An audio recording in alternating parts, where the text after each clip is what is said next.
Hello, friends. Welcome back to the podcast. This week, we are joined by Dr. Mike Lloyd. Mike Lloyd, thanks for coming on. We really appreciate it. Absolute pleasure. First and foremost, what's the crack? How are you keeping? Well, apart from the fact that there's been a storm and I've been chasing ducks around the garden just after my clinic sessions finished, all would have been fine. So it's not been normal today at all. So talk to me about the ducks. The ducks aren't usually in your back garden. The place we moved into is kind of turned into a de facto animal sanctuary. So kind of taken in, got cats, various different rescue cats at different stages of like being good or being terribly evil. And we've got 3 Muscovy ducks that we've got from a rescue centre that I have never kept wild birds before.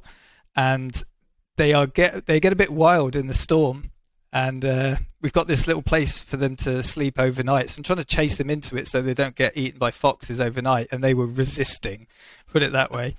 So they seem to want to be out in the rain and the sleet and all the horrible weather, and yeah, chaos ensued. And do you succeed every night in getting them in the shelter? Yeah, every night, one way or the other, we get them in. But you know, I can have like a calm professional demeanor during clinic sessions, but when I'm out in the garden, in the wellies, in the pouring rain, I lose my cool. I think any of us would. For sure. Yeah. Well, I'll be rooting for you and your 3 ducks now for the foreseeable future. That's why I've got this big warm woolly jumper on, because it's freezing cold out there. Absolutely. Yeah, absolutely. The storms have been crazy.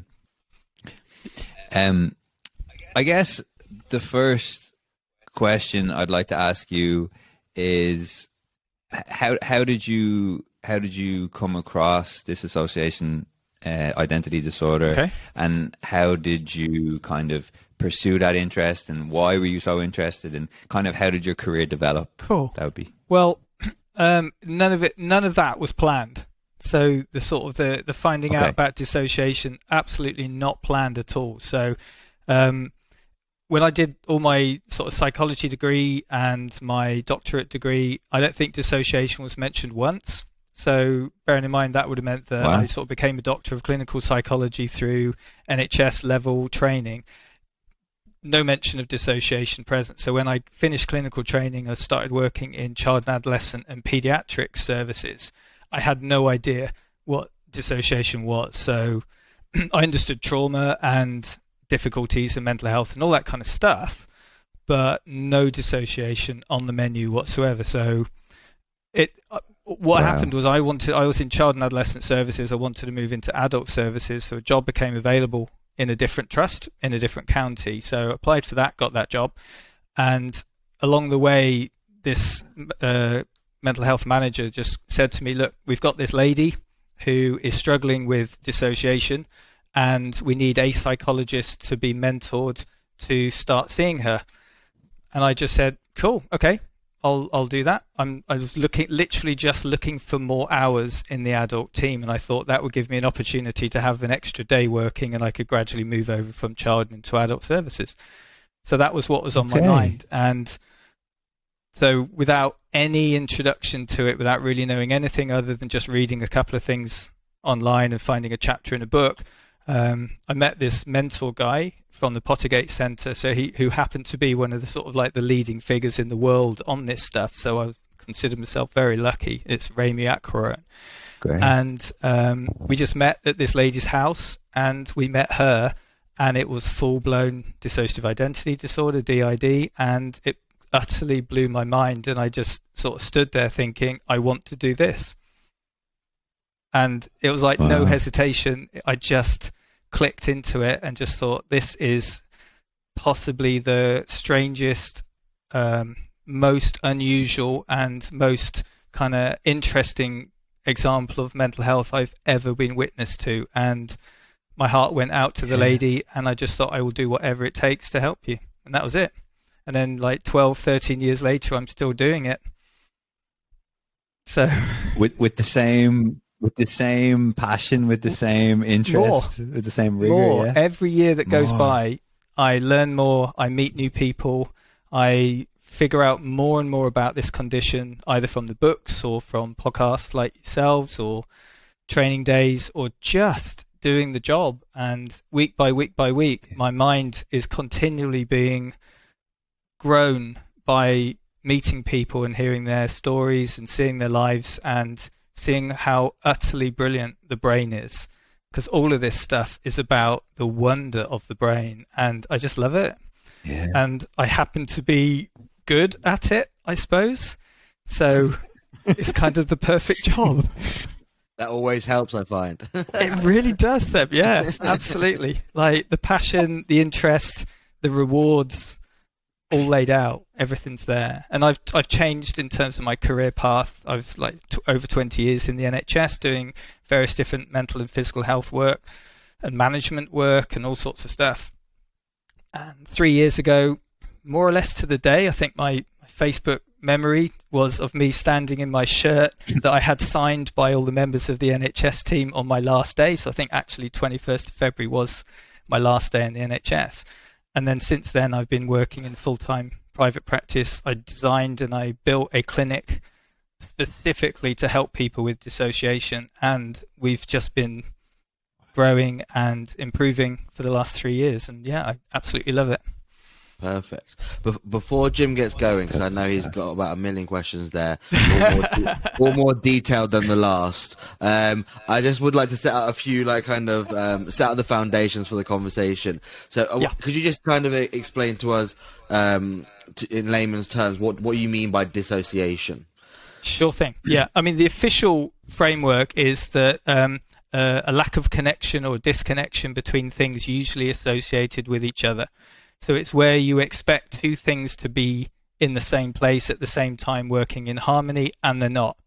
So the very simple example would be a sandwich. You expect 2 slices of bread and there to be a filling of sorts. So a dissociation would be where you just have the bread or you just have the filling and there's no connection between those two things.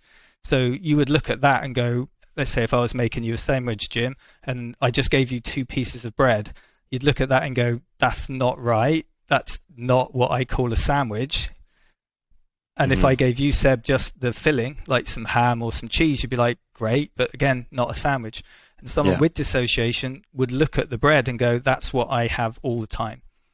That's all I get to have in my life is that. I never get the other bit. So dissociation is where you expect something to come with something else and it doesn't. So you might have, let's say, an event that takes place in your life and you have a memory of that event, but you feel nothing about it. Or you can't remember being at the event, but you have the feelings associated with it.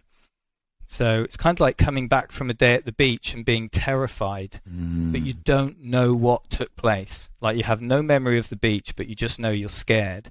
And you speak to someone else afterwards and they say, well, yeah, there's a shark swam near you and you just fled. And you're like, I don't remember that at all, but I feel the fear. So that would be a dissociation as well. You have a feeling and no memory, or you might remember something, but you feel nothing about it. So it kind of sounds odd. Yeah. Is that brought about? So just to get it clear before we get into the details, is that brought about through trauma, or can someone be born with a dissociation order? It's more that people are born with the ability to dissociate. Okay. So you could see it as being a built-in defense system that the brain has against specific type events, because you'd have to have something. So especially very early in childhood, you have the ability to be able to dissociate to effectively get out of trouble, in the same way that ducklings imprint on the parent ducks, or a fawn in the wild knows to stand up as fast as possible because it's built into the brain to survive. So because we are essentially useless for about the first 2 or 3 years of our life, the argument goes that the brain has given us a defense system with which to survive something really difficult or horrible happening that would be overwhelming to us. So pain or fear or stress. If you can't get out, if you can't escape those things, like our fight, flight, our anxiety responses are useless in a 1-year-old. So a 1-year-old can't run away and a 1-year-old can't fight back. They just kind of go dormant. But if the thing is still happening to them, then it's overwhelmingly on a psychological level, it would be just too much for the brain to cope with. So it has this emergency close off, like a circuit breaker in the light in the house, right? The lights just go out. So the brain gives us that dissociation to get us out of trouble or stop us being overwhelmed by that trouble. So we tend to think of those sort of experiences being traumatic in nature. And am I right? Like, say, being given ice cream every day of your life, you know, whether you like ice cream or, let's say you don't like ice cream and someone gives you ice cream, you're not being traumatized by that. It's not nice. You know, I don't like ice cream, but you're not going to be overwhelmed by that, so nothing would happen. But if someone was, say, burning you every day, and you couldn't get away from that, you're going to have some system that makes the pain negated, and the brain will be able to remove the pain from you over a period of time. It's very clever.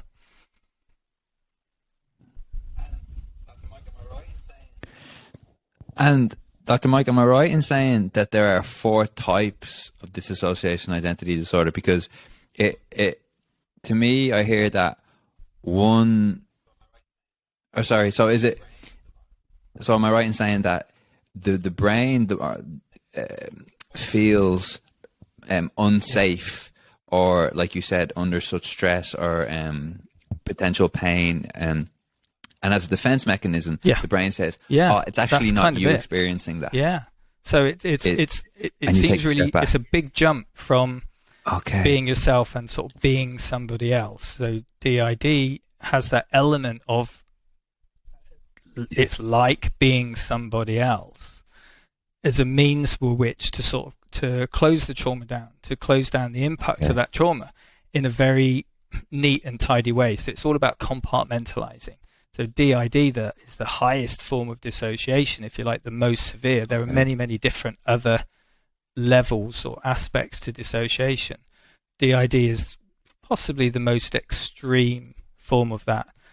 And it's like a compartmentalization. I suppose the equivalent would be if you had a gigantic file being downloaded to your computer, but it was just too big to put in one, so it gets put into 4. And those 4 sections of that file go off into 4 different folders. But you only know of one.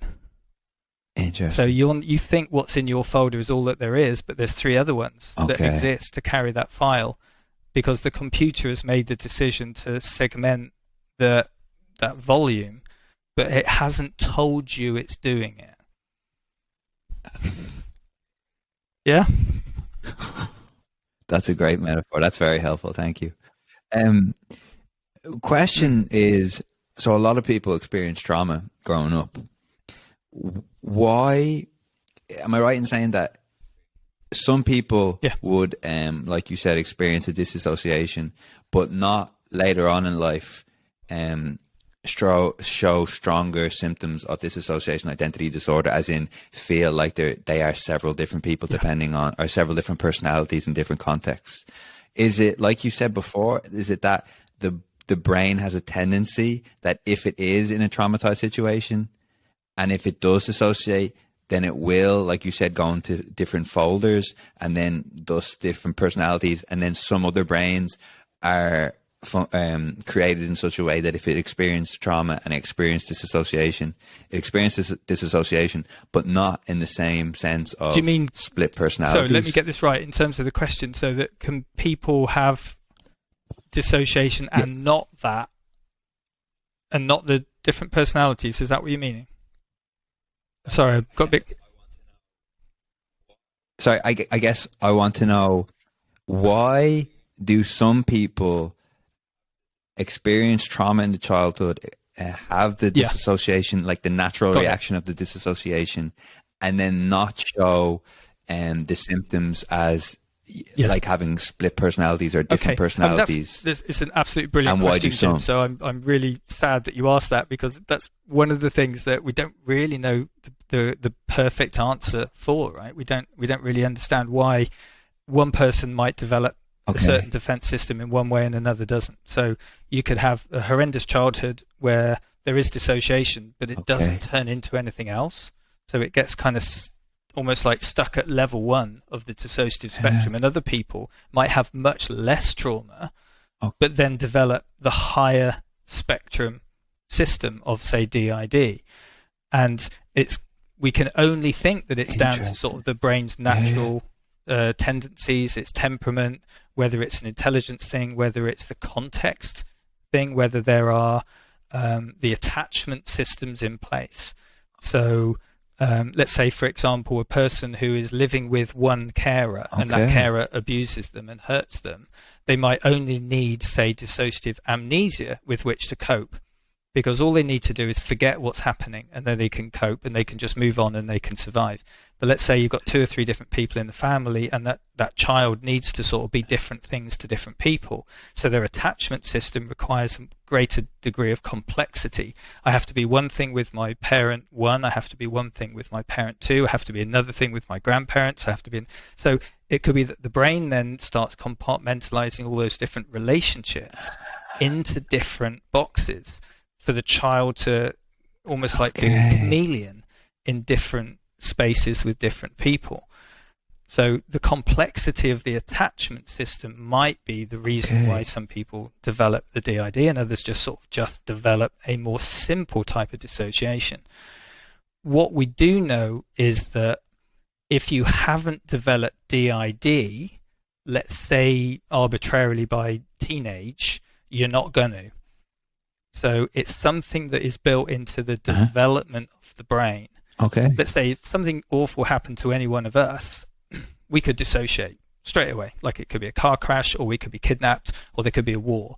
And we'll dissociate in different ways according to what's happening to us. But none of us are going to develop DID if we haven't already got it, because the brain is already set as a singular type brain. Whereas an infant, a child, the brain is still developing all the way through 7, 8, 9, 10, 11, and therefore the dissociation can be built or hardwired into that as it goes along. So all of those factors are present, which makes it an incredibly complicated thing to try and work out. Ultimately, it doesn't really matter, because it's not something that you could do a predictive model on, because it starts so young. You're talking about 6 months old, 12 months old, 18 months, 24 months. There's no research that could be done on a child who is being traumatized to work out whether they're going to be, dissociative or not, because you'd just be wanting to remove them from whatever the trauma was. So we don't really have the research facilities to backtrack. All we can do is we can go back and find out as much as possible, but you can't ask the person, well, you were dissociating at 2 from what people have said. What was that like? How can we learn what that process is? So it's a brilliant question, of which I don't know if we'll ever get the perfect answer for it. Mike, when we talk about these people who develop DID, which I just want to clarify, some of us who maybe aren't as up to date with the new terminology, would that be more commonly known as multiple identity disorder, or it used to be called multiple personality disorder? In America, that was sort of the lead terminology for it. And then when the Diagnostic and Statistical Manual sort of changed in version 4 and into version 5, the dissociative identity disorder trumped the MPD, the multiple personality. So we and in a way it's good, because the whole multiple personality thing, it just focused on a singular aspect, a singular symptom of dissociation, which is that personality thing.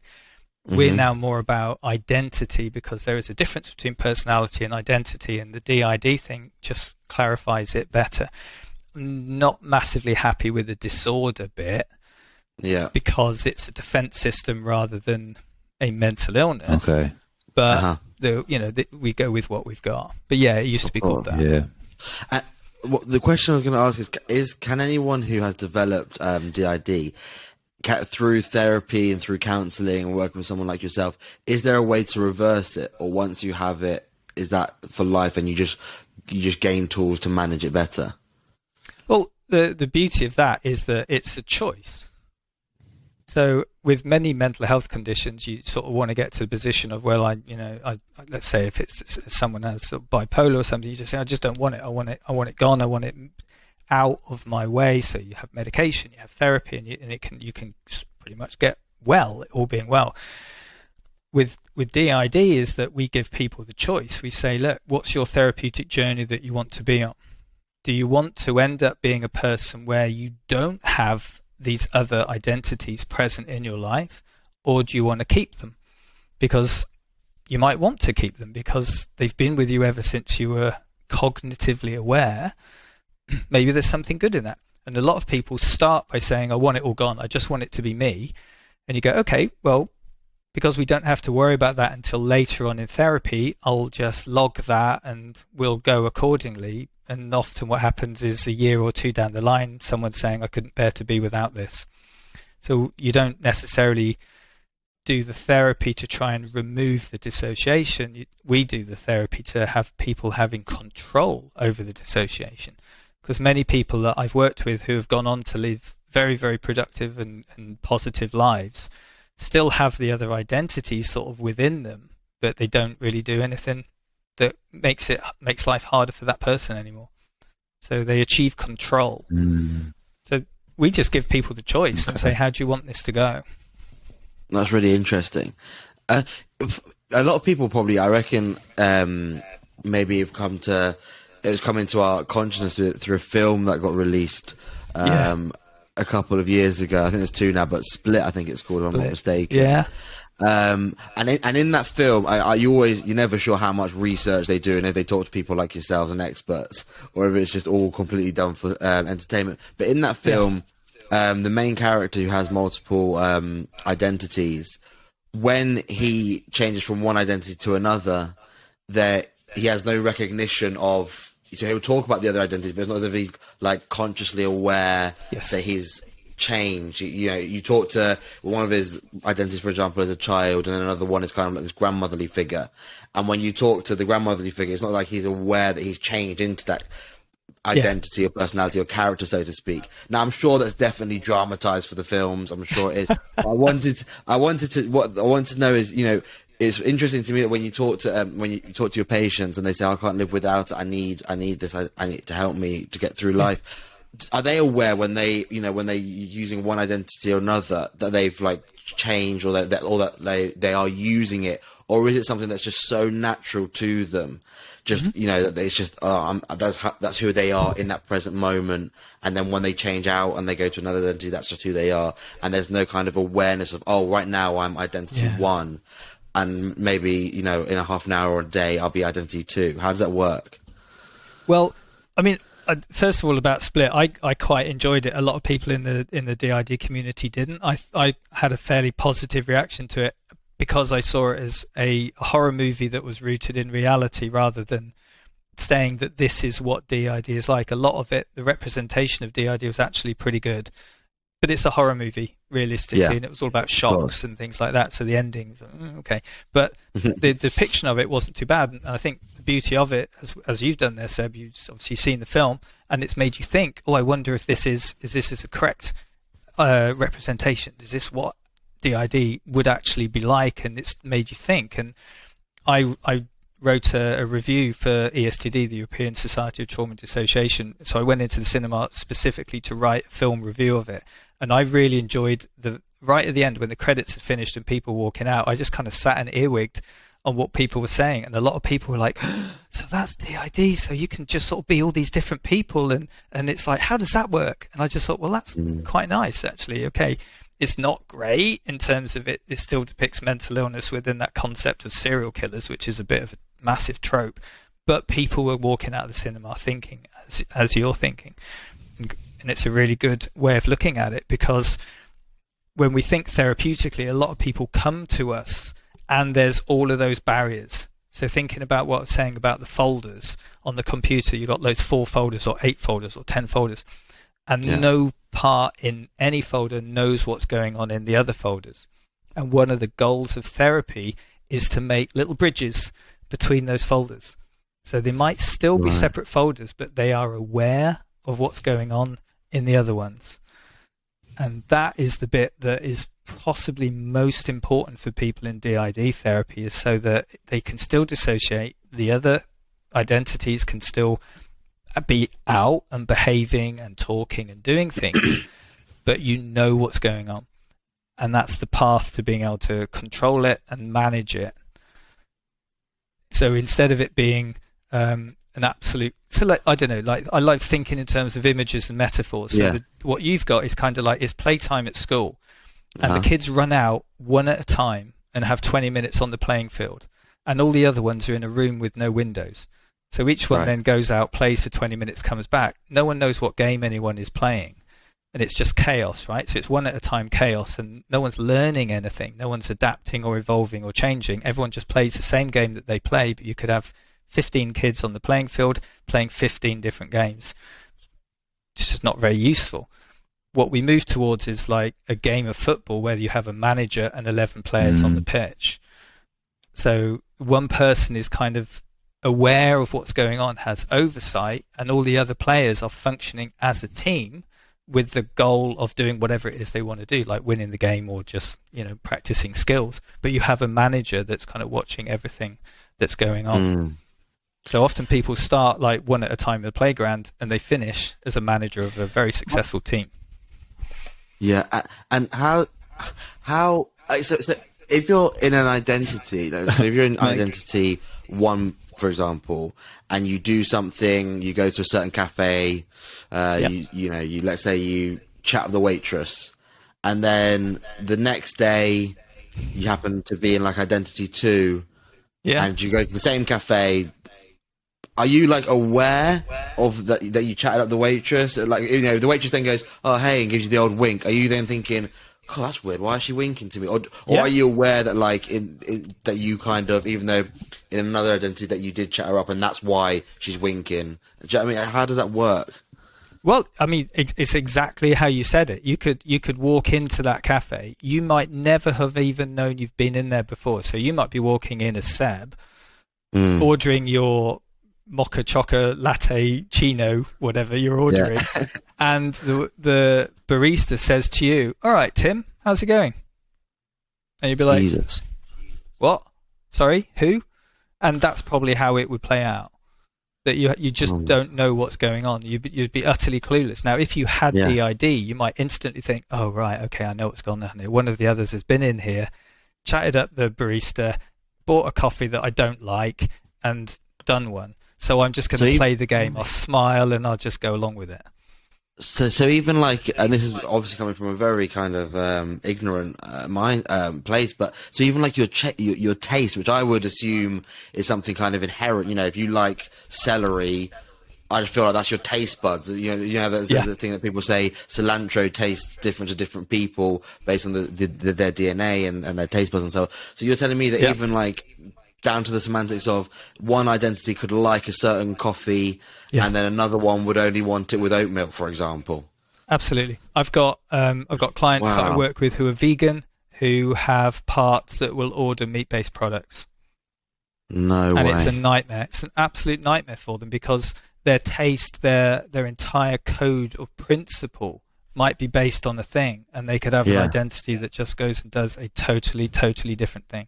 And that is entirely possible and happens a lot. And people get really upset when stuff like that's happening because they'll open the cupboards and they'll see food items that they don't like, don't want, but are being bought through their credit card, or the online shopping arrives and it's got stuff in it. You're like, why have I ordered this? I don't even like this stuff. Whereas with us non-dissociative people, those coded principles aren't the same. So as an example of mine is that when I was becoming vegetarian, I was very passionate about, so I've been vegetarian for many years, so I'm massively passionate about it.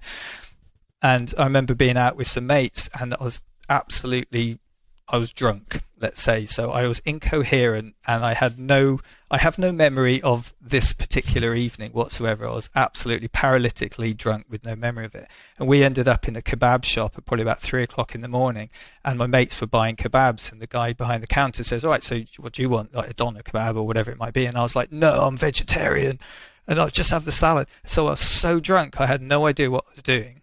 Don't remember any of it. But what I do know is that I was a vegetarian, even though I was massively drunk. Whereas someone with DID, they might walk into the kebab shop as a vegetarian, switch into the mode of an identity that wants to eat meat and will buy and eat meat. Now, I know I couldn't do that because I'm not dissociative, but someone who is dissociative could very well do that, and it's very distressing for them. I can't even. I was going to say I can only imagine, but I can't even imagine. I'm going to be honest. What are the extremes of that? I mean, I'm just thinking now, like the ramifications. Okay. I mean, is that, does that extend to sexuality? Does that extend to, could you have an identity which is an alcoholic, for example, and an identity that isn't? I mean, where does that go? Because some people might go, oh, well, listen, it's just food at the end of the day. If you're enjoying it in one identity, I know it's not that, I don't agree with that, but they might say that, you know, I think it's not going to kill you. But if you go, you know, if you're an alcoholic, I'm just thinking, like, how far does it go to? So, again, I'll just give you examples from clinical practice. So, working with a person who is a gay woman and will sometimes wake up in the bed with a strange man.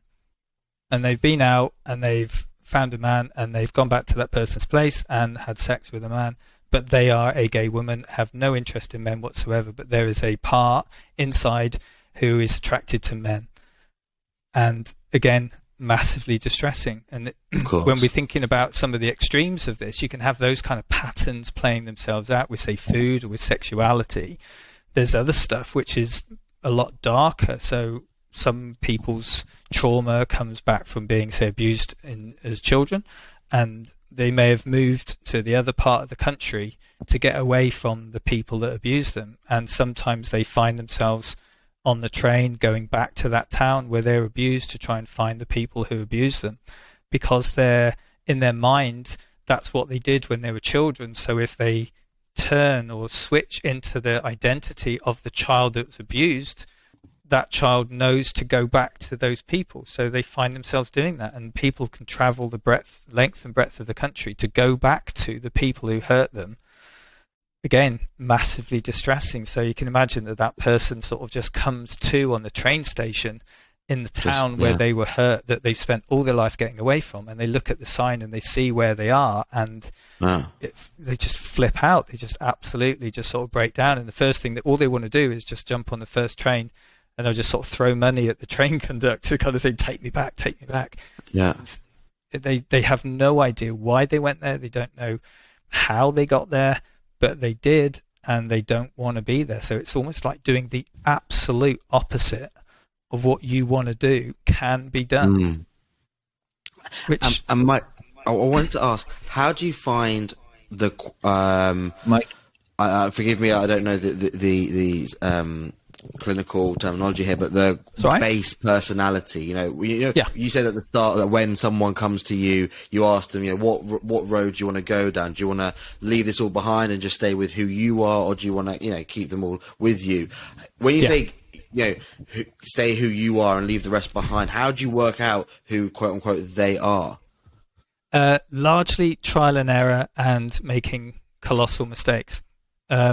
I remember one person, so I'll give fake names for all this stuff. Yeah. So one person who I started working with who came to me for an assessment, let's call her Claire. I was talking to Claire for weeks and weeks and weeks, going through the assessment, or figuring out what was going on and doing this whole deal, and spent time. And then, after the assessment, we recommended therapy. She started therapy, and I'm like, Claire this, Claire this, Claire this. And probably a couple of months in, she said, oh, I'm not Claire, by the way.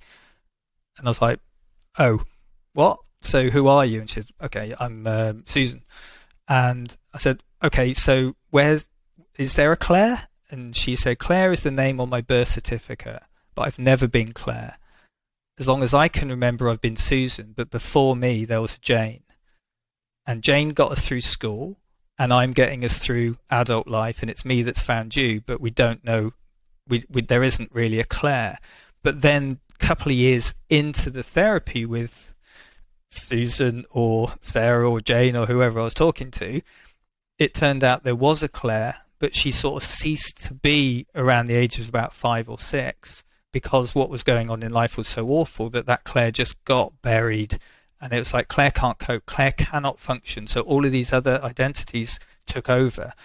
And Claire gradually started to emerge back through the process of therapy, but was massively chaotic. She was like a terrified 6-year-old child who was suddenly coming back into this grown-up adult world. And all the other parts within that system just looked after her and sort of brought her in. And then they all made a decision towards the end of therapy what they wanted to be called to go out into the world and then sort of start their life properly as a non-dissociative person. When you think that is what I saw over a period of a few years in clinical practice, then anything is possible realistically. And you could have a person like Jim, let's say, turns up for therapy and is like, I'm Jim and I think I've got all this stuff going on, but I am Jim, I've always been Jim, but there are times when stuff is going on I can't explain. You think, well, okay, yeah, that's Jim. Or, Jim is kind of like the apparently normal personality, the person up front and sort of in charge of things. And there's loads of other bits going on, which is chaotic, but you have got Jim. So you might have, there's no Claire whatsoever, it's just the name on the birth certificate, or there could be an absolute obvious Jim. You just got to work with whatever shows up and hope for the best. Right.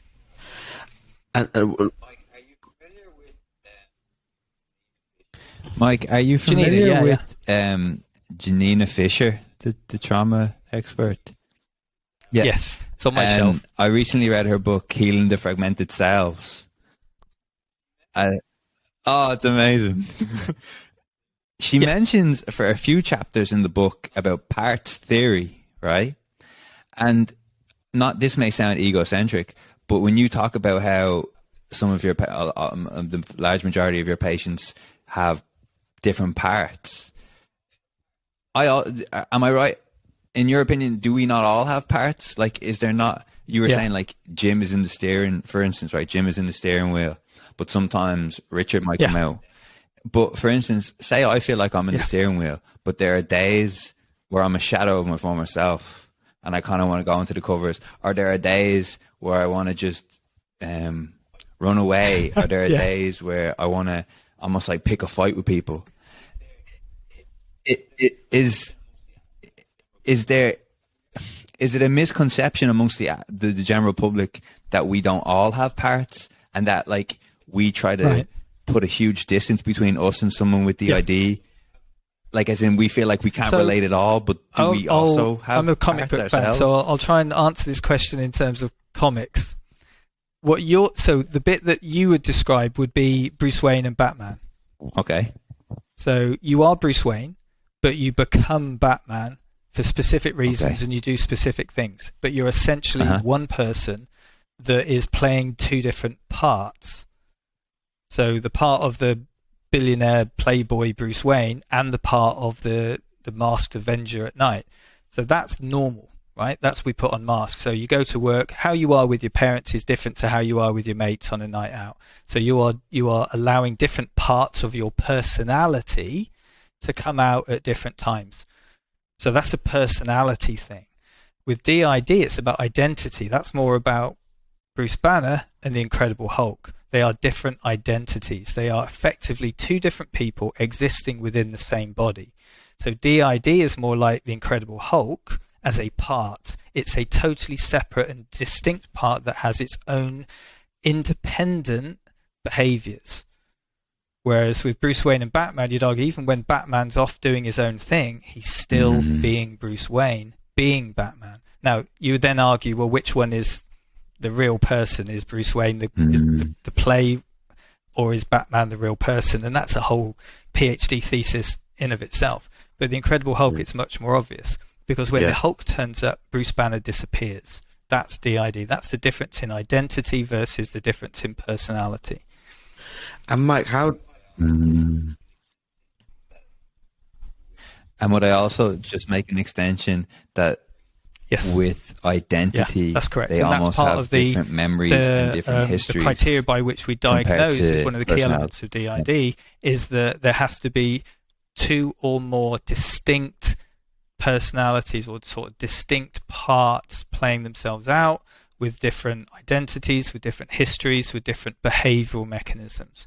So you've got effectively two different people or two different identities existing in the same body. there only has to be one other. So it could be you and one other to make DID. So there's a lot of stuff out there about people having dozens or hundreds or thousands and things. That's all fine, but you only ever need one other. Mm-hmm. So if there's you and there's another part that is totally different to Jim, has its own behaviors, has its own history, if you like, then that would qualify for a DID type diagnosis. Mike, how do... Sorry. We could do this. Just, just to unpack this. No, just because I wanted to add this anyway. Just to unpack about diagnosis, you mentioned that that there has to be at least two distinct identities. Are there other? What are the other means in which we can diagnose someone? To start with is the exclusion criteria. What's the other criteria? Sorry. The symptoms that are being witnessed are not part of a medical condition, let's say a head injury or dementia, for example, or they're not part of, because you can have something like Korsakoff syndrome, which is sort of like would make people forget stuff or behave in lots of different ways, and that's related to alcohol. So you discount that, not under the influence of drugs, and there isn't any other basically medical or physical reason why a person might be doing that. So a person could be behaving very strangely and appear as if they have like different identities, but they could have a tumor that's leading their behavior to change under different circumstances depending on the swelling of the tumor, right? So we discount all of those things. It can't be part of a sort of a religious or culturally based behavior system. So you wouldn't want to diagnose DID, and let's say in someone who has a religious belief system that their ancestors are part of their world and that they share their space inside their minds with their ancestors, and that they are space to a variety of spirits, for example. So you wouldn't want to diagnose because that's part of a culturally accepted context. So we'd accept that, and there has to be a level of distress that is involved. So the symptoms have to be significant in the way that they get in the way of someone's life. So to what degree is it preventing things from happening? So the intensity, the frequency, and how long these symptoms have been occurring for. So these are all the primary reasons why we diagnose. What we're not saying within the diagnosis is it has to be related to a specific type of trauma. And this is one of the misconceptions about dissociation, and especially DID, is that you have to have had, let's say sexual abuse in childhood. If you haven't been sexually abused in childhood, you can't get DID. It's a misconception. It's simply not the truth. So our diagnostic criteria is that these symptoms have to be present for a long period of time, frequently and consistently, have to involve the split of identity, so that there has to be at least one other part. It can't be under the influence of alcohol, drugs, or other medical reasons. So these are sort of some of the key factors we look for. And the other bit, which is the final bit, which has shifted over the last couple of years, is that you've got to be able to witness this. So in the old days under the DSM-4, the diagnosing clinician had to visibly observe and witness dissociation taking place, which was a tough one because someone could describe all this stuff, but you didn't see it in the clinical setting, and therefore you didn't diagnose it. What we're able to do now is use corroborative evidence from trusted other people. So as long as a person who is trustworthy is saying that they've seen all this stuff and it's all being consistently narrated to us in a way that makes sense, then we can diagnose by having that conversation with the trusted other people and then seeing what it is that they are witnessing. Because it's often not safe for someone to show that level of dissociation to a total stranger. Like, you rock up to my clinic, we do an assessment, I wouldn't expect you to show me all the parts, right? Because it's very intimate and very personal, and it's not like controlled like that. But if, let's say, you have a social worker that you've been working with for 5 years and that social worker has seen it day in and day out, I can have that conversation with the social worker, get all the evidence I need from them.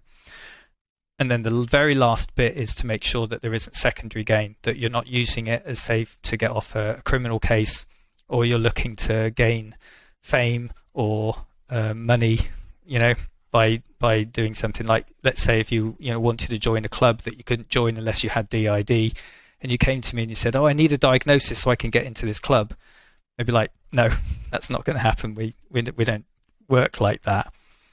So there's all of this stuff has to be present when you're making these diagnoses. It's pretty complex.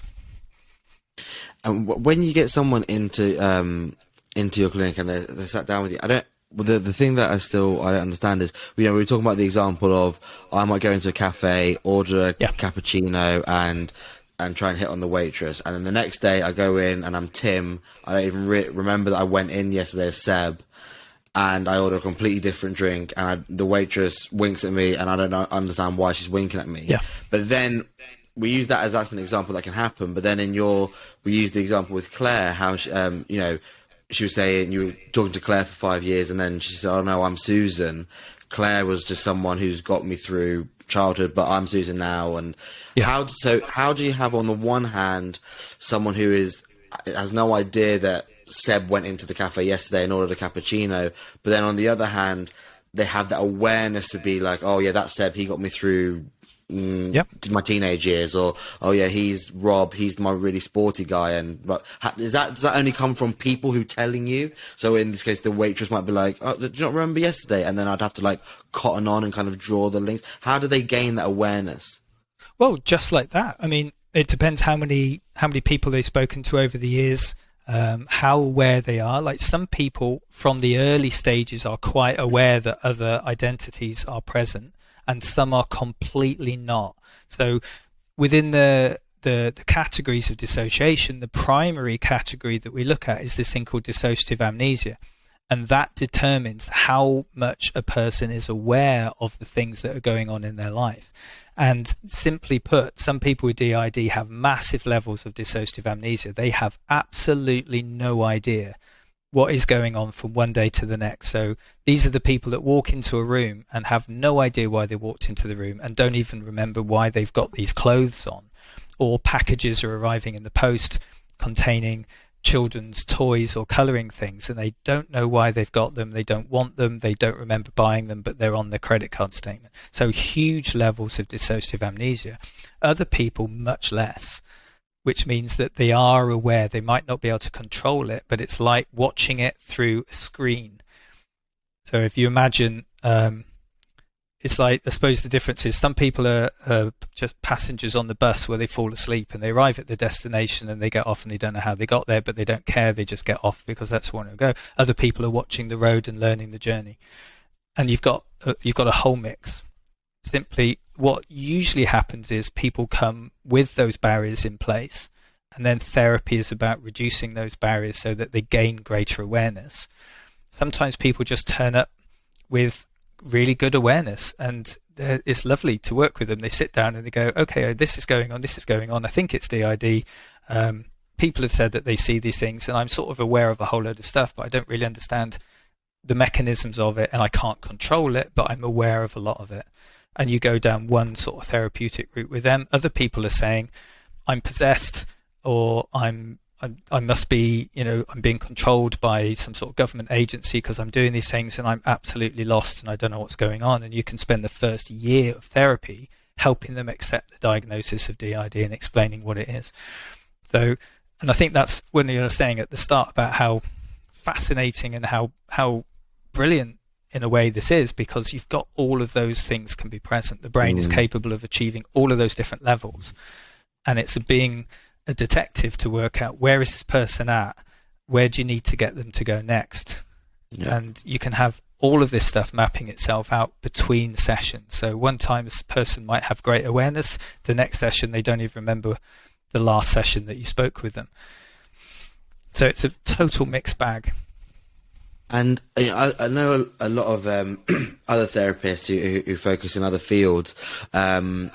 They will only take on a patient who's come to them of their own volition. Right. When someone is lacking in awareness, how do they find you? Because they don't know, they don't know what's happening. They don't know change. How do they then come about finding you? Because would you take someone who maybe their mother has said, "Listen, Mike, I think my son's really struggling, and I've read up, and it could be this." Would you be open to that, or how does that happen? Yeah, absolutely. I mean, what happens sometimes is people have a sense that all is not right, that they may come with, say, a PTSD diagnosis, and because we have a trauma clinic, they come to us for PTSD from a car crash, and we work with them for a couple of months on the PTSD side of things from the car crash. But then you start to see all these other presentations, and you sort of go, I know you had this car crash like 18 months ago and everything, but I'm kind of interested what happened elsewhere in your life. Like, what's the rest of your life like? Who were you before the car accident? And they go, I don't know, I don't really know anything about my childhood. And then you go, okay, right, that's odd, you should. And the fact that you don't tells me that there's some amnesia in place. It's not a head injury thing because you weren't injured in the head injury. You've never remembered. There's something strange going on, and you start seeing, you read the symptoms and you see the presentation of things. Other times, someone just say, I think my kid is behaving strangely, been diagnosed with borderline personality disorder or bipolar or schizophrenia, or they've got an eating disorder, or they're self-harming, and no one knows what's going on and no one can make sense of it. And I instantly go, well, this is probably my field then, because if everyone else has looked at this person and made different decisions, and they've got many different diagnoses, and they've been bouncing in and out of the health system for the last 12 years, and no one's got a handle on what's going on, they should come here and have a chat with us, because I think I might know what's going on from that presentation.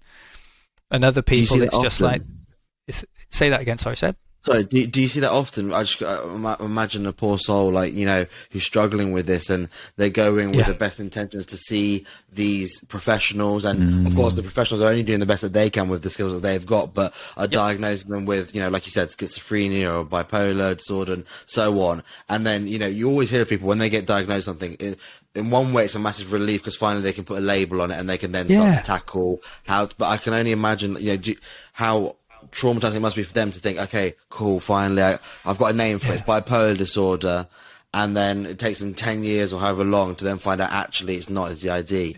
Is that something that you see fairly often? Far too often. I mean, it's one of the saddest parts about this. I'm not sure whether it's actually informed research or whether it's sort of general anecdotal acceptance, but as long as I've been working in this, we've had this kind of magic number 7, which is sort of how many diagnoses a person gets in psychiatry before DID.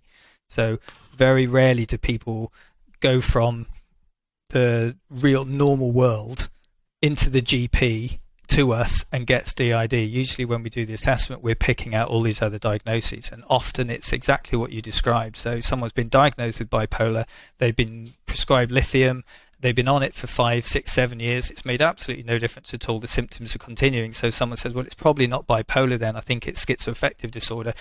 And then the person gets unhappy saying, this is ridiculous. It must be borderline personality disorder. But because you don't eat properly, you've also got an eating disorder. And we also think you might have autism because you don't seem to understand what's going on.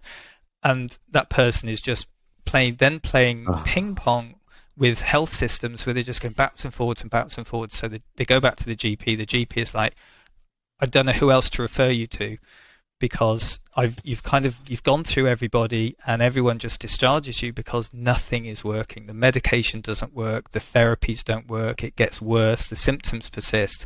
But hey, you happen to live in Cheshire, and we've got this service that the NHS contract in Cheshire for this complex trauma and dissociation. Why not take a punt, go and meet with this guy? And they contact me, the GPs contact me. We have service agreements in Cheshire for this sort of work, and the GPs get in touch and we do some work. We have a chat, we refer, we pass information across, we bring the person in, we have a conversation with them, and I kind of lay out, here's what we are thinking is going on, and the person starts smiling and they go, that's exactly it. Or I say, I'm just wondering, as a guess, does this happen to you? And I might describe a certain behavior or certain occurrence, and they go, how could you possibly have known that? And it's like, I just say, because I've seen many people in your position that have said this happens to them. The fact that it's also happening to you tells me a lot. And you just spend time. We don't do 20-minute consults. We spend hours with people to achieve a diagnosis. And yeah, a lot of the time, not always, but a lot of the time when people get it, the relief in their face is tells you a whole load of things. They're saying, finally, someone has given me a label that describes my life, that describes my experience. I can work with that. But yeah, I mean, it's a mess sometimes. What people have to go through before they arrive here is an absolute mess. And we record this. So we take these service measures. We ask people to fill out questionnaires saying, what have you gone through in the years prior to arriving here? And then after we've had them in therapy for a year, we say, what's the last 12 months been like? And we do a comparison of those two data sets, and we hand those back to the NHS and go, see, your money has been well spent, because this person is no longer being admitted to psychiatry. They're no longer taking the medication. They no longer go to A&E with self-harm. Their GP contacts have dropped. They're on the cusp of being discharged by mental health services, and we're just giving them an hour a week of therapy, and it's made this difference in 12 months. And I've published that data, and it's fantastic, because it's so obvious. You think, why is not everyone picking this stuff up? But it's really sad what people have to go through sometimes.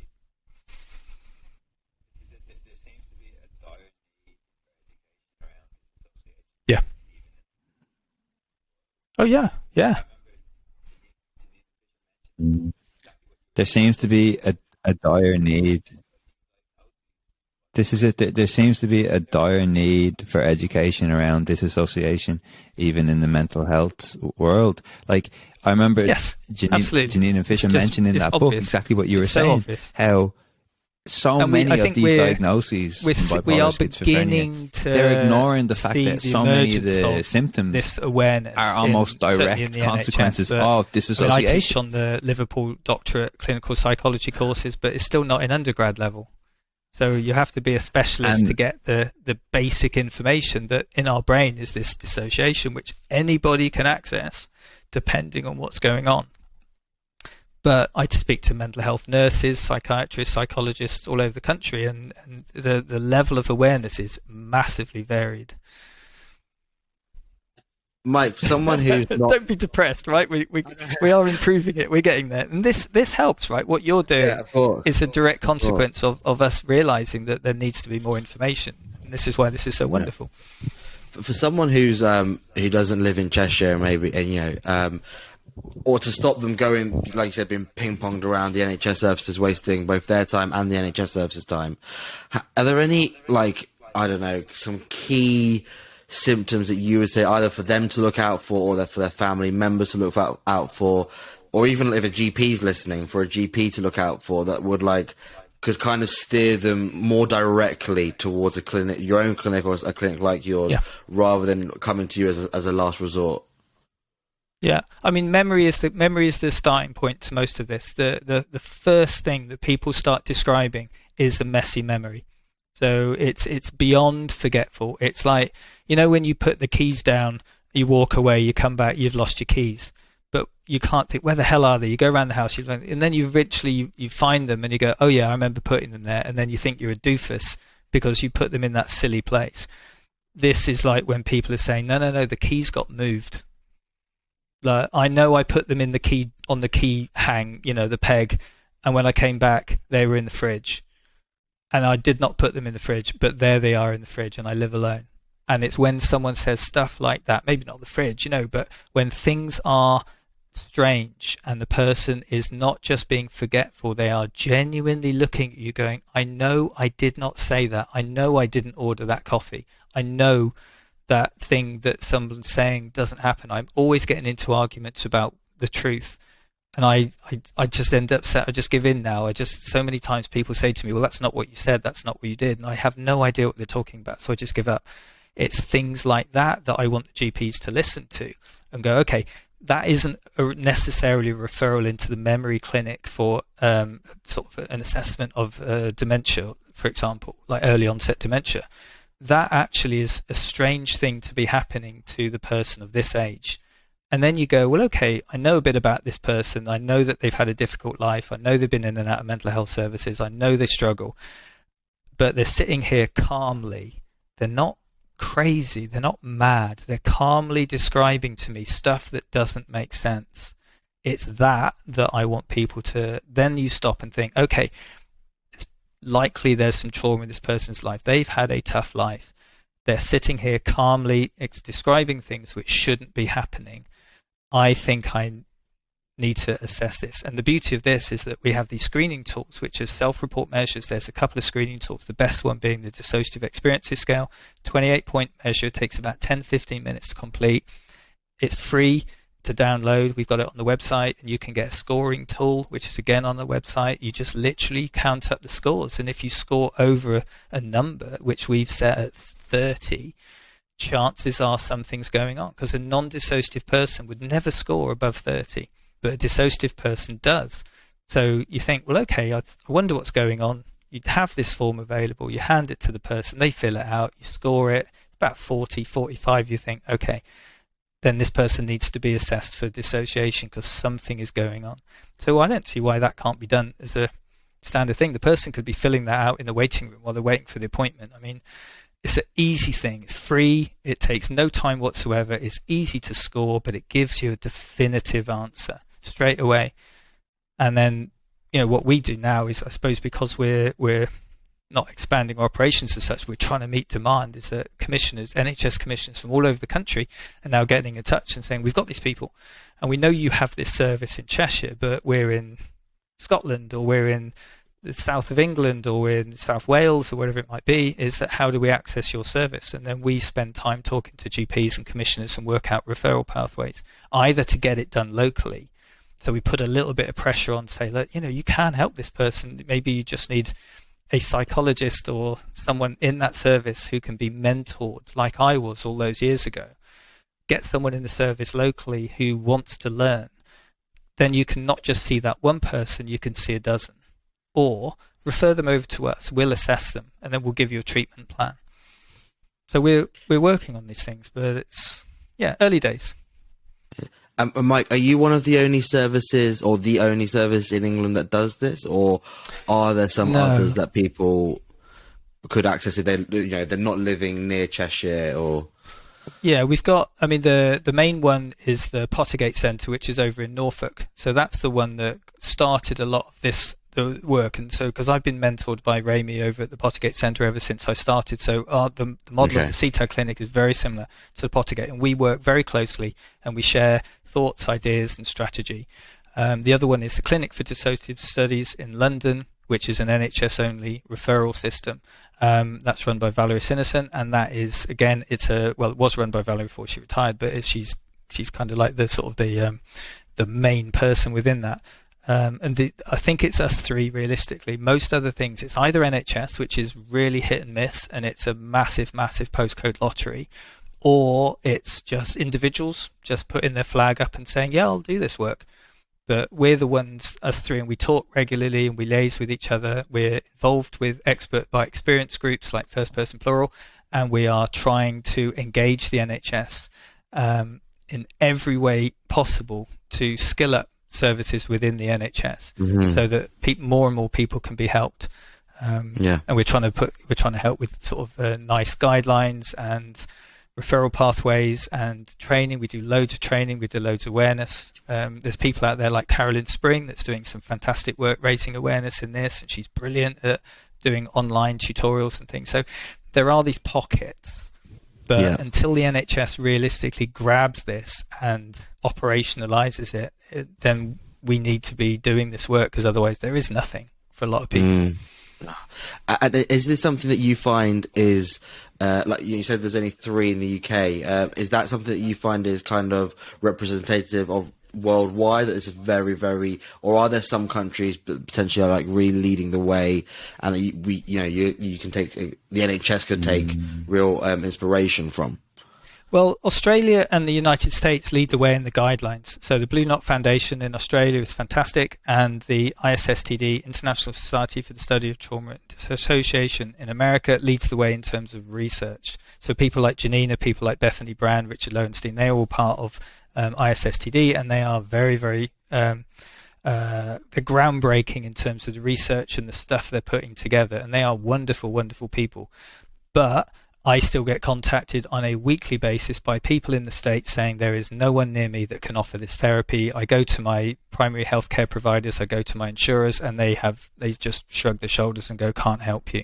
So every country. We've had people from Portugal, people from Japan, people from Singapore, people from Germany, Ireland, great deal. We have loads of people all over the world contacting us and saying, now that everyone's doing online therapy, I finally got the chance of getting some help. Can you guys help us?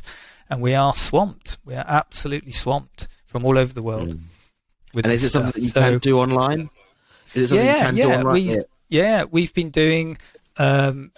I think we've been learning and we've been working better online as the last couple of years have gone. We always did a bit just because it was suitable for some people because of like physical health problems like disabilities and stuff. So we were working with people, but now everyone is much more tuned in to working online. People are happier and people are more comfortable with it. So we're doing some really great work online.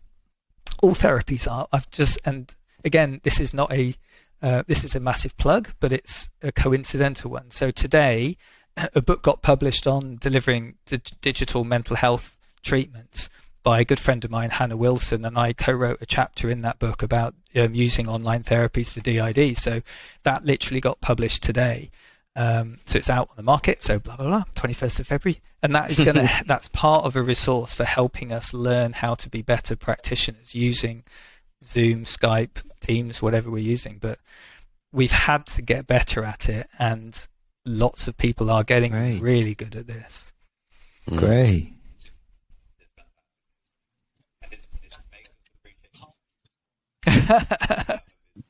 That's fine. As mentioned, I do have a few more questions. Yeah, happily. Yeah, I'm fine. One thing I wanted to...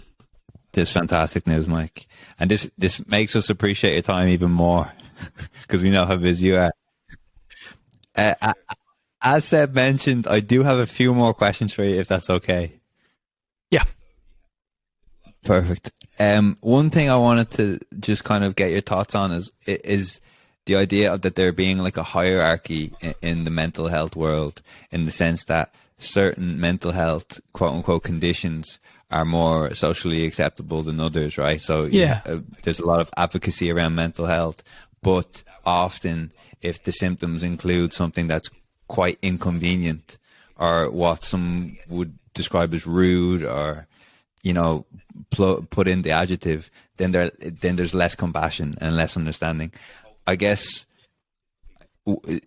is that what a lot of your patients have found, that there isn't, because obviously it's hugely stigmatized, and I guess maybe you could plug in a few more of the potential misconceptions around disassociation. But I guess the hope from this podcast is for people to understand what's going on for that person, and for it to be more kind of... Brilliant researcher called Bethany Brand wrote a paper a while ago about sort of okay for people to express their difficulties. But is that something that has kind of, one of those is about violence, halted the progress of some of your patients? The fact that in society there's so much judgment when there's not... kind of build that sense that, you could have the violent part, and there are parts or identities within many DID systems that express violent thoughts or aggressive thoughts because this is a person that's been treated violently and treated aggressively.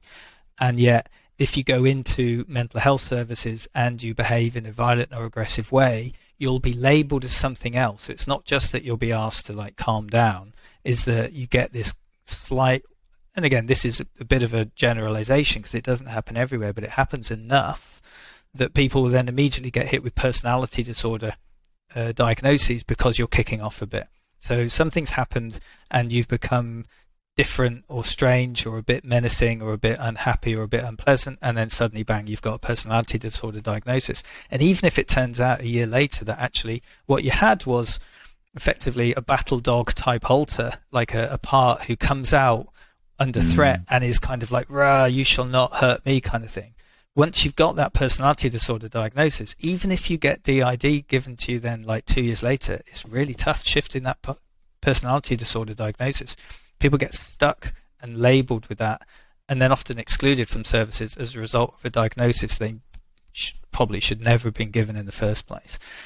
So we do see some of those problems occurring from time to time. I think the other one, which is a tougher one, and that's the society's aversion to really wanting to get involved in the narrative and the conversation around childhood abuse. That the NSPCC and Bernardo's have been publishing data for years to show that actually the treatment of children in this country is becoming worse on a year-by-year basis. So there are more cases of neglect, there are more cases of abuse being reported to these services year after year after year.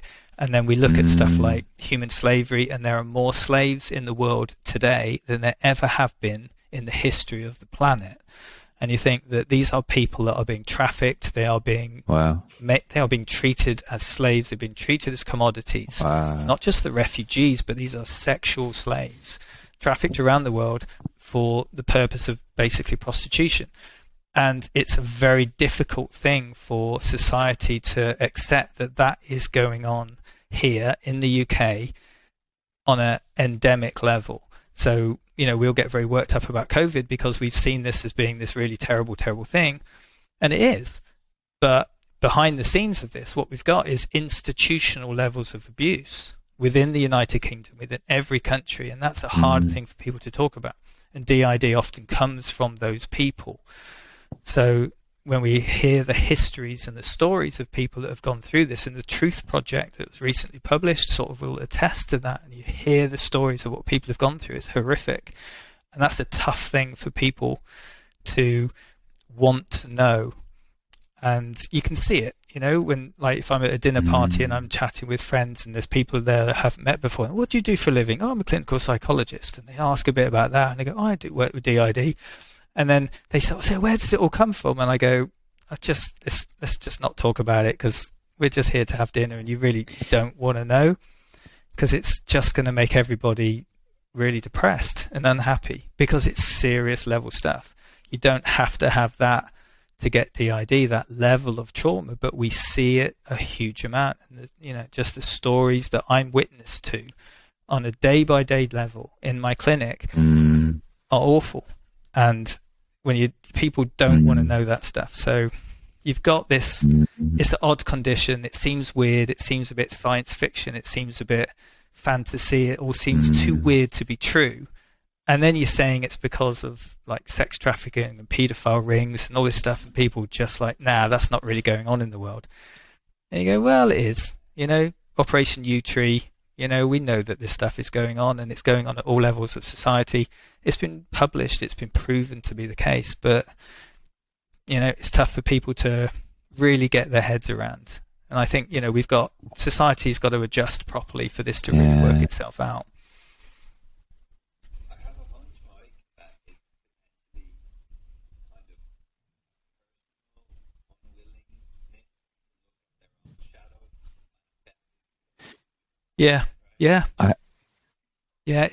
It's the inconvenient truth side of things, isn't it? It's kind of like the dairy Mike, industry. That we don't really want to know what goes on in there. We just want a personal unwillingness we want to look at their own shadow. It's human nature to collectively want to think the best of things, to want to go through life and see what's on the surface and think that's the truth of life. And actually, underneath the surface, it can be really rough for a lot of people. And this isn't stuff that people make up. When they come forward and they start talking about these things, they're not making this stuff up. It's just too horrible to make up. But it sounds so odd and sounds so dark. And I think that's that difference when I'm working with DID and we're sitting with people who are dissociating. When someone is dissociating in front of you and the hairs are standing up on my arms and I can feel my heart increase, this isn't sitting with an actor doing an improv class. You're dealing with somebody who is fundamentally, on a physiological basis, their brain chemistry is changing as this dissociation is taking place. It's palpable. You can genuinely feel this taking place. It's hard to get across. I mean, it might sound like this is the weirdest thing in the world, but if either of you tight guys sort of sat down in the clinic room and just watched a session where someone was dissociating, you'd walk away from that and thinking there is no other explanation for what I just witnessed than dissociation. That's it. There's nothing else. For people listening, I have two questions. For people listening, yeah.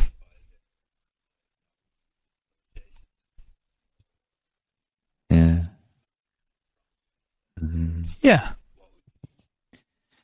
Mike, for people listening, well, I think so I have two questions here. For people let's say if they're thinking this is what's taking place, with get hold of one of these screening diagnosed forms and see if you can get it filled out. Or either you fill it out on behalf of that person in terms of what you see, or see if you can get it filled out. What would you say? Because you can do a lot of good for that person if you've got the awareness. If you're willing to, let's say if there is a diagnosis to be had, that is what that person is experiencing. It isn't something else. There's an awful lot of good that family members can do.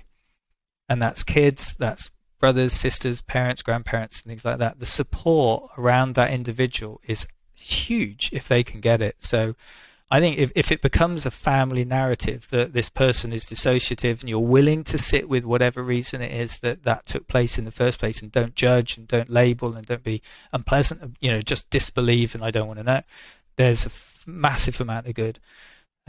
We've done some we've produced a couple of videos alongside First Person Plural and the Pottergate Centre, and there's a chapter in there from a guy who we interviewed who is married to someone with DID, and he just talks about his life experience of what it's like to live with this person, and how difficult it is for him, and how important it is to continue trying to have this sort of like good relationship with the person. So I just think get involved, right? Lean into it.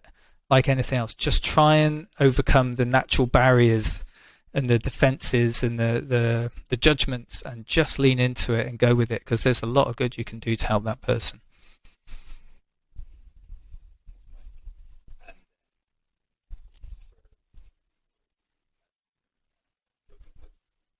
Yeah. Jump on my YouTube channel and have a look, because so much of that is designed specifically for that person, right? They're out there, they're on their own. For people and who they're are struggling, they probably know that they dissociate. They don't know where to get good quality you would say information that you haven't from. mentioned before? And the whole reason I put that channel up in the first place was to try and educate people and give them some techniques with which to manage. So there's that, right? But ultimately, it's about going and having a chatting with your healthcare provider, your GP, and if need be, going with that scoring form, or just go in and say, look, I think, stuff's going wrong. I can't really explain it. I need to be able to speak to someone, to not be afraid to go and ask for help. Most folks with dissociation also carry a lot of shame. They carry a lot of guilt. They blame themselves. They're hiding, and they're keeping so much of this a secret, and they're just desperately hoping it doesn't leak into their lives. It might affect their jobs, their driving license, their relationships, their kids, whatever it might be. Is try not to be afraid of all that stuff and go and ask for help, because it is there, and you just might have to put up a bit of a fight to get it, but right? It's definitely worth it. I think just sitting with something like this on your own and having no help just compounds whatever has happened in your life. This isn't something to sit and deal with on your own.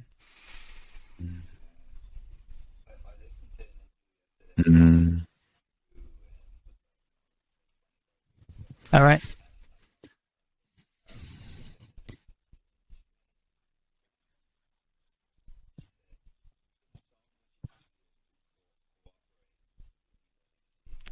Yeah. I listened to an interview yesterday with a woman who was diagnosed like 25 years ago. Even if you have alters parts, identities that powerful what she you don't said. like, I sort of stuff. Just saying tough. Just work with them. She said, again, back to that. It's so much easier. A successful football team isn't 11 friends on the pitch. Than to reject. It's 11 people on the pitch that know how to work as a team. And if you have these other identities, pushing them away, the worst thing that anyone can do is say, I want to get rid of them all. Because you can't. It ain't going to work like that. So the best thing to do is, look, I can work with them. I don't have to like them. I might. I mean, it's good if you do. But you've got to make peace with that and cooperate, collaborate, communicate is the trick here. And that's what we always start with. It's work out how to build bridges between the parts, the alters, the identities, so that you can collaborate. If you don't like each other and you're at war with each other, you'll get nowhere. It simply doesn't work, so don't do it. So I love what that person has said. That is absolutely spot on.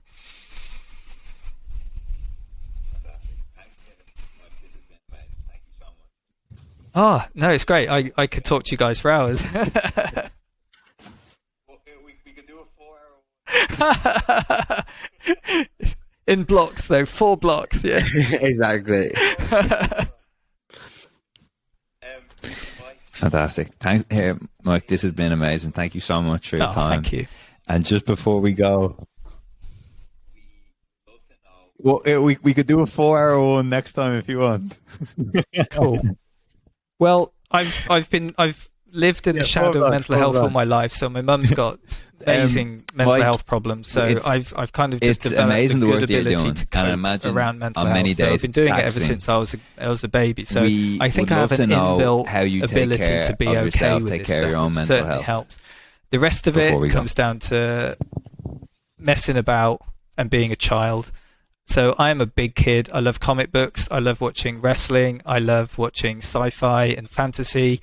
I love being with my wife and just mucking about and dancing and just being silly. I love my cats, my rescue cats and my silly ducks. And I just do stupid stuff. I mean, I'm very impulsive and I throw myself into anything I'm going to do. And I love projects. And yeah, being silly is a big deal. So my friends know that I'm super on it at work, you know, but outside in the real world, I'm just a big kid, kind of like wandering around in amazement at everything that's going on, wondering how I got here and loving every minute of it. So that helps. That's absolutely great. That's so unique and great. And actually, Jim, I forget the name, but we're getting on a guest to talk about play, aren't we? And the importance of play. Yeah. I will listen to that. Yeah. It's the best. And in trauma work, people don't know how to play. They weren't shown how to play. So we do a lot of play. There's a lot of fun work in therapy. It's not all dark and, you know, serious stuff. We have a lot of time enjoying ourselves. People come away from therapy next week laughing, sometimes out, crying, and she's written a lot of the times laughing because it's so important to have that. So yeah, I love that. I look forward to listening to that podcast. That sounds fantastic. It's great. Listen, we're going to put all of the links to your YouTube page, obviously, for anyone who wants to find some more information, the links to your screening. Yeah, the book, and the links as well. You said you could download the screening processes, didn't you? The forms. Yes, they're all on their website. Yeah. Yeah. So we'll put all that there for anyone who wants to find it. They'll all be in the show notes. So just check that on whatever app you're using to listen to this right now. And without further ado, Mike, just thank you so much, blowing my mind into smithereens. But I'm sure to all of our listeners as well. But thank you. It's been absolutely incredible. Oh, thank you both very much. Really appreciate your time.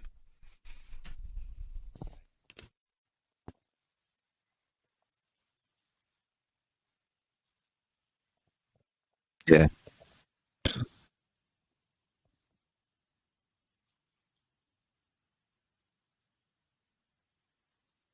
Yeah, really. Thank you.